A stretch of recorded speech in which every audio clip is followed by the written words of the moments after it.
Hey friends, and welcome back to Silverhawk Farm. If you don't know me, my name is Bree, and today we're going to be lacto fermenting some hot peppers that I grew from our garden. So as you can see, I have a whole mess of peppers and tomatoes that I have harvested just before the first frost. We managed to get out and get everything picked. So while I grew these myself, you don't need to grow peppers yourself in order to make hot sauce. You can totally just use peppers that you've bought from the store. You can use a combination of hot and sweet peppers. You can choose peppers based on how hot they are to make sure that you're getting something that's like not too spicy, or if you love spicy, finding the hottest peppers you can get a hold of and making fermented hot sauce out of those. So what I have here is mostly lemon drop pepper, paprika pepper, some jalapenos, and I have a few sweet peppers mixed in that were just kind of small that I didn't really have anything else to do with as far as cooking. So I have already washed these, so I'm actually going to get the stems off and rough chop them before weighing them to determine how much brine we need to make.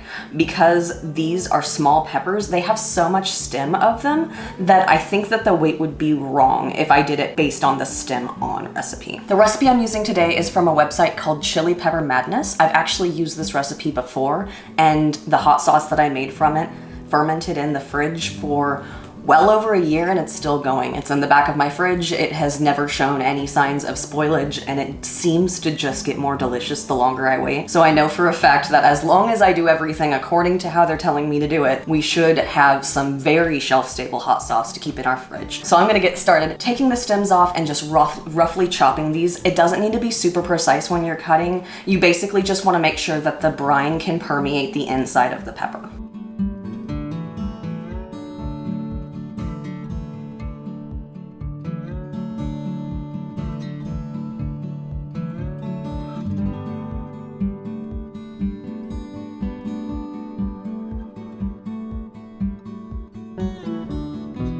All right, so I have got everything chopped up. I did go ahead and keep the yellow and red peppers separate from the peppers that had green on them. Not for any taste reason, they can go together just fine, but if you mix together that green and the red, it's actually gonna make like a brown colored sauce. So I separated them so they'll be prettier. This one will be a nice yellow orange, this one will be green. So I'm going to weigh them separately to make sure how much brine I need to make.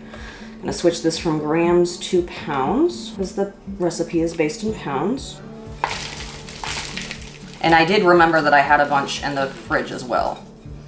If you've noticed that this is a lot more than I started with. All right, so we have just over 1 pound. That's great. So that's gonna make this under 1 pound. So I'm gonna go ahead and make enough brine for 2 pounds. And if I have a little bit of extra brine, that's fine. I can use it next time I'm fermenting, or I can just keep it in my fridge, or I can dump it. It's just a little bit of water and salt. So I have 4 cups or 1 quart of water ready. This is room temperature water. I'm not heating it up. We don't wanna use anything like boiling water in this process because we're actually trying to conserve the bacteria in here. We're going to create a brine that's going to allow the good bacteria that's good for our gut and wonderful for fermentation to win the war against the bad bacteria by providing it with a salty environment that's not too salty, but is also not heated so that it kills all of the bacteria. So it does specify it needs to be unchlorinated water, and then we're gonna add 3 tablespoons of salt. Because we're not heating it, we're gonna need to mix it really well to get it evenly dispersed throughout the solution. I probably should have started with my fine sea salt. That would have been smart. So I'm gonna let this sit for just a second, and then I'm gonna stir it really well again here in just a few minutes after I pack my jars to hopefully help the salt water like break down and everything to disperse really nicely. So I have a few jars here. You definitely don't need to use canning jars. This is not a canning recipe. This is a fermenting recipe. If you have like a fermentation crock or any container, really, I think there's a reason you shouldn't use plastic, but I don't know what it is. So I tend to just use these jars because I find them convenient and they fit well for the fermentation weights that I have. But don't worry, I am going to be using just an old pickle jar, and I'll show you how to use a plastic bag with some water in it to help weigh that down if you don't own fermentation weights. So to begin with, we're just going to add the peppers into a container. We want to leave a little bit of room at the top so that we can have the brine and the weights and have everything fully submerged.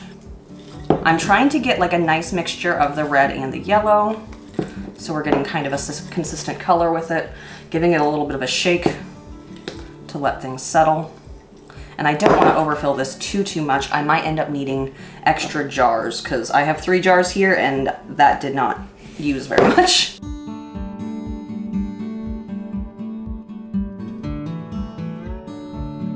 Now, when I was sorting through this, I did take out anything that's icky, anything that seemed like it had like really bad black spots, anything that seems like it's a little bit bad. However, there are a few peppers that were a little bit dry, and I totally still included those because they're safe to eat, and I believe the brine is going to rehydrate them and they'll have no problem. So the salt settled in the bottom of this. So I'm gonna give it another quick stir to hopefully encourage it to dissolve. Ooh, I think that looks really good. I don't see any salt collecting at the bottom now that I've stirred it again. So I'm gonna call that good. We're just gonna carefully pour over the peppers. I'm definitely gonna have to make multiple batches of brine, and that's fine. And we definitely want enough that they're just starting to float a bit because we're gonna be weighing them down. We want them to be completely submerged. And repeat.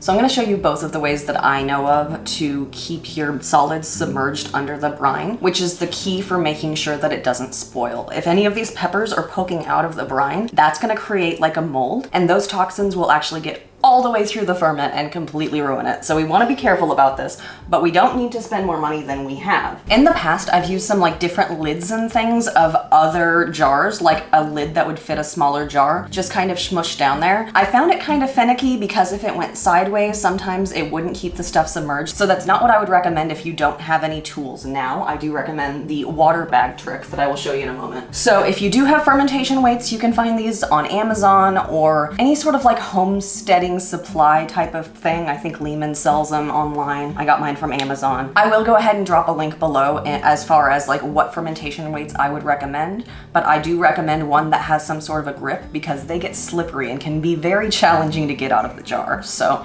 I have this with a grip. The grip is side up. Plenty of brine in here, and then I'm just going to very gently place it over the peppers. This is built to fit perfectly for a wide mouth jar, so that's what I'm using for that. It's got just enough brine around the edges, no solids are peeking out, and then I can just go ahead and use either a plastic lid or I'm just reusing some of the one-use only canning lids. They are not safe to recan with, but they are safe to use for other projects, and I make a lot of use of them. And then with this example, I'm hoping to show you that you don't need any sort of canning supplies or anything. You can use old jars that you have saved from anything you bought from the grocery store as long as you cleaned it. So I've got an old pickle jar, I've got an old pickle lid, and I've got a plastic baggie, which I'm going to be putting some water in. Not too much. I kind of want it to be the same like size and volume as my fermentation weights. We're basically just making a little weight that will fill this area because it's a bag of water. So I'm going to put a little bit of water in this bag. So I'm just gonna do my best to get all of the air out by folding it over and then very gently sealing it.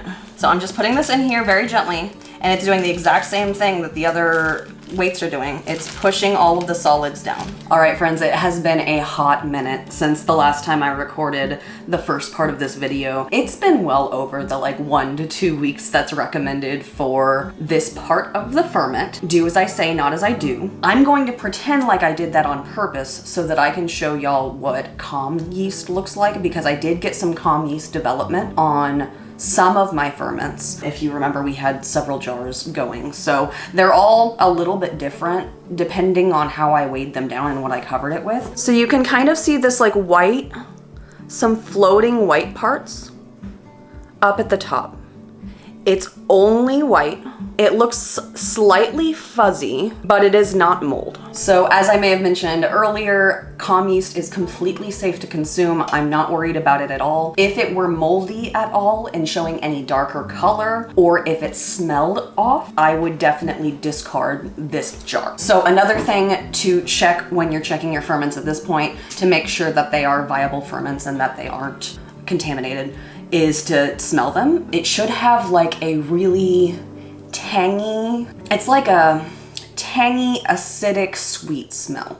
It smells delicious to me. If you like ferments, it'll probably smell delicious to you. So if it smelled like bitter or like rotten in any way, I would toss that too. I did have one jar that I'm fairly certain is just rust from the lid that I used, but it had a little bit of discoloration along the edge here, and I actually wiped away any of the concerning part. I don't think there's any problem with it, but I am going to be processing this separately, and if it is mold, it will continue to grow mold and it'll be very obvious that it's not safe to consume. So I'm gonna set this one aside. We're gonna process it after the other stuff, and we're gonna process it for myself. I'm gonna be sure that this is the jar that I'm keeping to feed my family, because I can keep an eye on making sure that it's the right consistency and that it's safe to eat. But for now, we're gonna work with these three jars, which I think are lovely. So I'm just going to strain this out and reserve the liquid, because we will be putting back in some of the brine.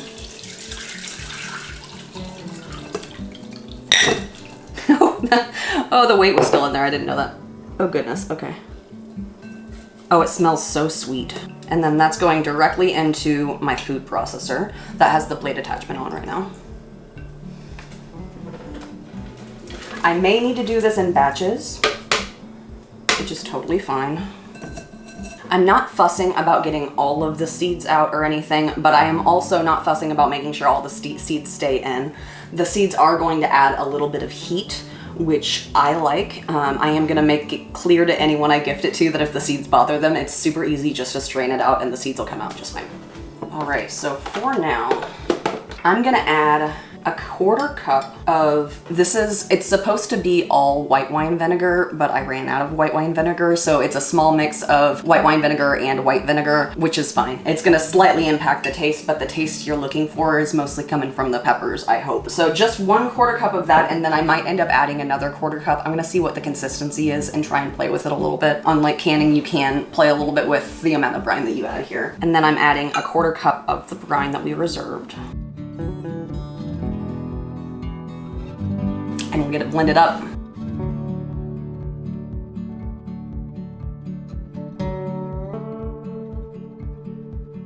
Okay, so I'm partway through blending and it's still got much too thick of a consistency. It looks kind of like a salsa right now. So as you can see, it's got just the seeds, but it's also got a lot of larger chunks of the peppers still in there, which is not the hot sauce consistency that I want. So I had a thought. I could add more vinegar or brine here.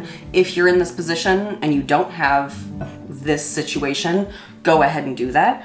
But I actually have this last batch of hot sauce that I made, and I don't actually know when it was from because I didn't put the year on my label. So learn from me, put years on your labels when you're doing ferments, because they can last years and you won't know how old they are. Apparently I made it November 8th of, it would either have been 2022 or 2021. So it's been in my fridge since then. It tends to live in the back of the fridge because I don't access it all that often. Reason being, this particular batch was a little bit too thin for me. So the recipe that we're using says that you can either strain it or leave the solids in. And I was worried that the solids would give a weird texture, so I strained them out. But I ended up with what was much too liquidy for me for most applications that I use hot sauce for, and I just happened to have not used, I mean, I've used a lot of it, but I haven't used all of it. So I'm gonna go ahead and just dilute this a little bit with my existing hot sauce. I'm hoping that between the two, I'll get the perfect consistency and the incredible flavor that comes with using a very old ferment, because it does develop and change flavor over time. I'm very excited for it. And I'm gonna add it, I think, a 1/4 cup at a time, just to, you know, not do too much at once.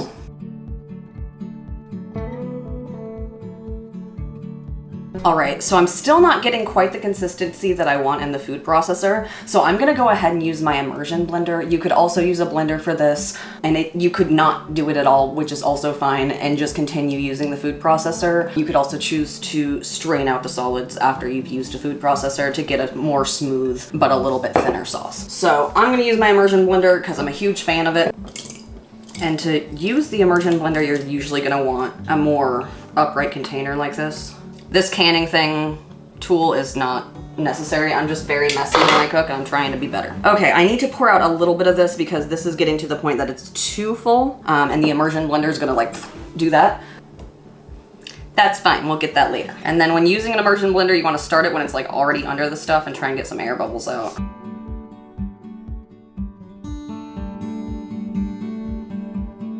Oh, that's what happens if you get it too close to the top, is it spills everywhere. Whoa, that is spicy. Okay. Wow, okay.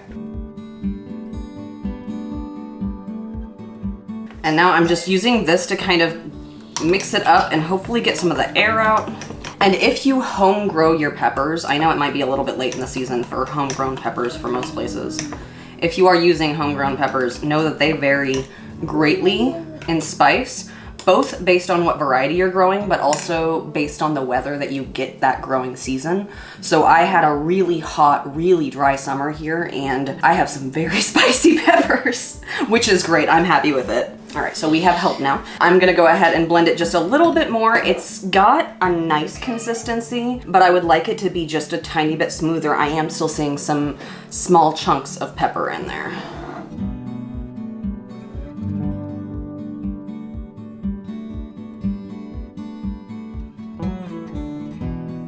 So I think the consistency here is just about perfect. It's a really nice, thick consistency. It's still got a fair amount of that brine and that vinegar in there. And if anyone dislikes the thickness of it, they could always strain it out, and that wouldn't hurt my feelings. All right, so now that I'm happy with the consistency, I am going to go ahead and process the rest of these, repeating the exact same steps. So I'm gonna speed it up a little bit and then we'll get to jarring.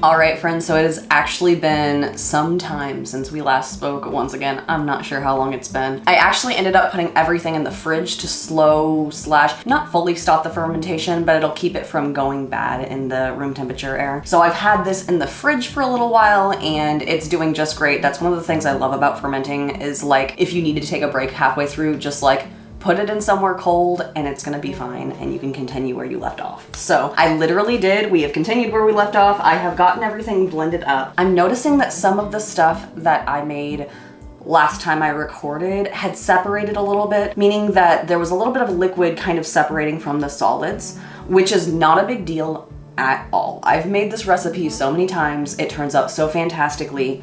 Just tell people to shake it up. It's not a big deal. But if you do experience some separation and you want it to have kind of like that store-bought consistency, there is a fix for that. So I actually ended up Googling this and I happen to have the ingredient on hand. I wouldn't necessarily recommend that you run out and buy this just for the sake of this recipe, but I convinced myself at one point I was gonna start making my own frappuccinos at home. And so I bought some xanthan gum, which is how you make those not separate, and never did it. So I have this unopened package of xanthan gum that I promised I didn't buy for this recipe, but because when I Googled it, it was like, you can add a little bit of xanthan gum, and I have some, I'm gonna use it.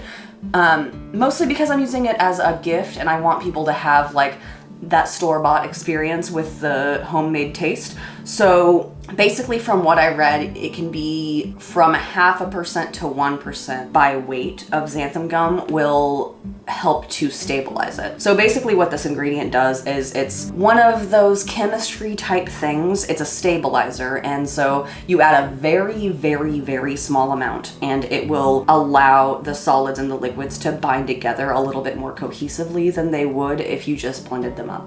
So there are lots of different stabilizers that exist. Even though it sounds like kind of a scary ingredient, if you eat out at all, if you drink Starbucks, if you do any of that, you've probably consumed a lot of xanthan gum without realizing it. And I am of the mind that I would rather use whatever works while knowing the amounts that I'm using and using sparingly than be really hardcore about never adding something like xanthan gum, any of those things to my recipes, because they work for a reason. So I'm actually going to figure out how much I need for our different jars. We're gonna add a little bit and then I'm gonna be using my immersion blender to hand blend them before we bottle them up. All right, so Google and I did some math and we are ready to figure out how much to add to each mixture. It is an extremely small amount and I want to be really particular about it. So I am going to go ahead and use the smaller scale, which is a little more precise for me. I'm also going to be measuring it completely separately before adding anything in so that I don't go overboard. So this first one I'm looking for 0.34 grams, which is, like I said, not very much at all. So like I said, something you're going to use a super small amount of, I wouldn't recommend using it without a scale. If you're intimidated by it, I wouldn't recommend using it at all because you don't want to ruin all of your wonderful harvest with some kind of stabilizer to make it a certain consistency. So we are back to blending. I want to make sure that the xanthan gum's getting really well dispersed throughout the product to make sure it's doing its job. I'm happy with that. I am seeing it take just an ever so slightly thicker consistency, which is exactly what I wanted. I'm not gonna see the results of that xanthan gum right away because once you've just mixed it, it's actually not separated. It's when it sits in the fridge for a little while that it's gonna become separated. All right, so I think we've got the perfect consistency on all of these sauces. I'm really excited about it. And I actually am glad that it took this long to record this because it gave me time to get my little gift bottles in. So I have, these are 4-ounce bottles and I actually printed out our logo for the first time onto these stickers to give away as gifts. You might recognize that I updated our logo just recently. I actually made this myself on Canva. Had some stickers printed so that I could put them as labels on the hot sauce jars, which I'm so excited about. I think it's gonna have like that extra super cute touch. So I'm gonna go ahead and get these bottled. The bottles came with a little silicone version of this. I just prefer the metal because I find it easier to clean. So I'm gonna be using that. If you are not making this for gifts, put it in a jar, put it in an old ketchup bottle, do whatever you want. You can reuse hot sauce bottles that you've used for store-bought hot sauce. I've done that before. I would also highly recommend something like this. This is meant for fermentation. I got this when I was pretending like I was gonna start making my own kombucha. There's a theme here where I pretend like I'm gonna start doing stuff and then I don't. Those really big ones are nice and thick. They have the swing top lids and they're actually made for fermentation. So they're gonna hold a lot more pressure than like a normal jar would. And it's gonna give you less of a problem if you don't burp it for a long time or if the ferment gets really active and those gases start to build up. It's not going to give you any trouble. Okay, it's going. So I'm just going to fill this up really well. It is a thicker sauce, so I'm going to be careful while I'm straining it through to give it lots of time. I have no idea how much this is going to produce. I have an idea of how much I hope it produces, but I don't have control over that, so we're gonna see how that goes as far as these tiny little 4-ounce jars. This is getting just a smidge clogged up, so I'm gonna use my handy dandy chopsticks to just give it a little bit of a stir and a poke. Make sure it's all getting in there.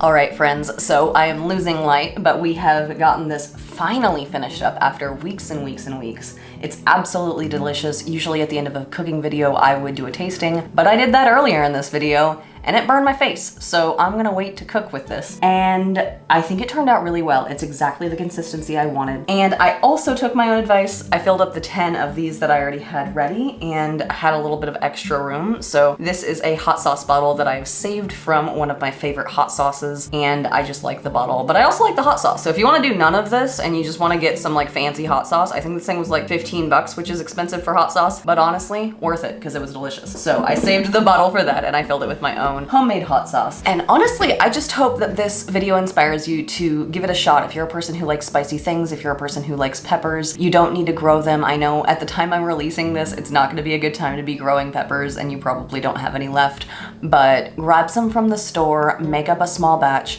It's gonna be so tasty. And it's also gonna be full of all of those wonderful beneficial bacteria that you want and that you would get from like really expensive probiotics or kombucha, but you can just have it in your hot sauce. It's great. I hope you treat yourself to something delicious and maybe a little bit spicy.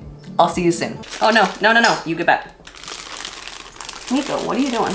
Oh, he's got straws. He likes straws.